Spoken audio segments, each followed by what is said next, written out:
Okay, so example 5 is slightly different because instead of giving us the angle and the triangle with all the sides in it, they've just told us the ratio. So they've given us the fraction. They're not asking us for the fraction of tan r.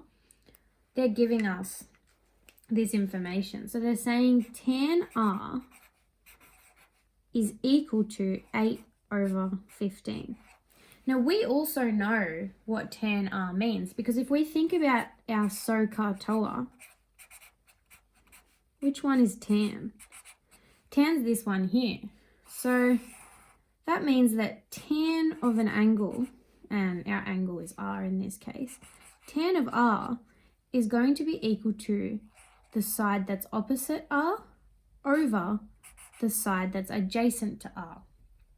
So we can actually draw our own triangle now given this information because we know that 8/15 is the same as the opposite side over the adjacent side, right? Because tan r is 8/15 and tan r has to be the opposite over the adjacent.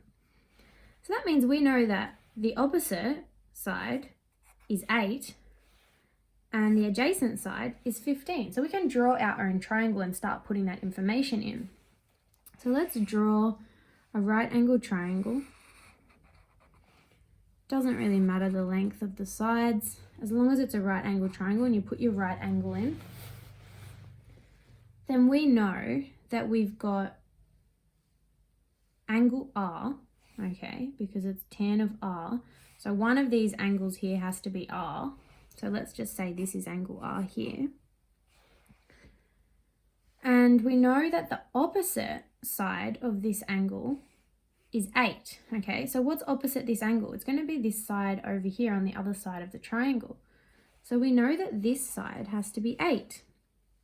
We also know that adjacent to r is 15. So okay, we've already got our hypotenuse. It's going to be up here. So we'll knock that out of the way first. This is going to be our hypotenuse. And we don't know what our hypotenuse is yet.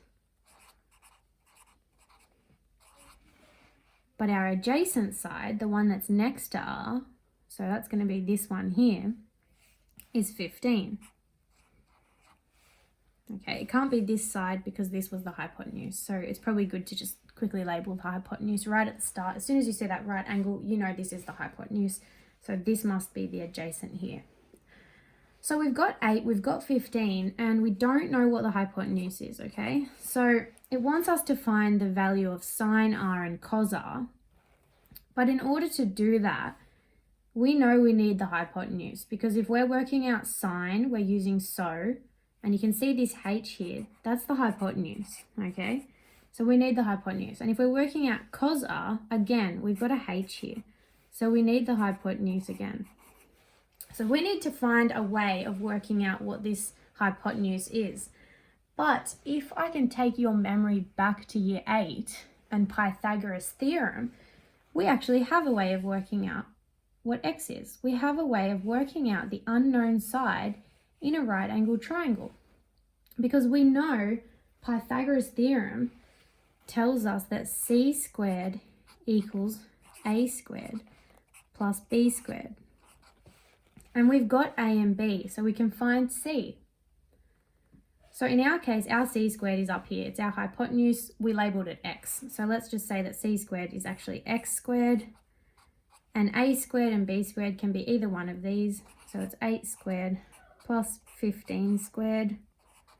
Okay, so we've got ourselves an equation here, and we can use this equation to work out what x is.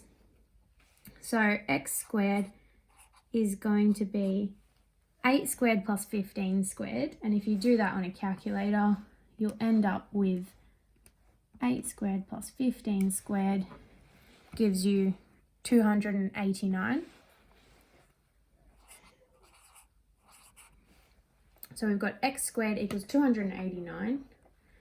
And now we want to get rid of this power here. So the way we do that is we use the inverse operation of square, which is square root. So we square root both sides.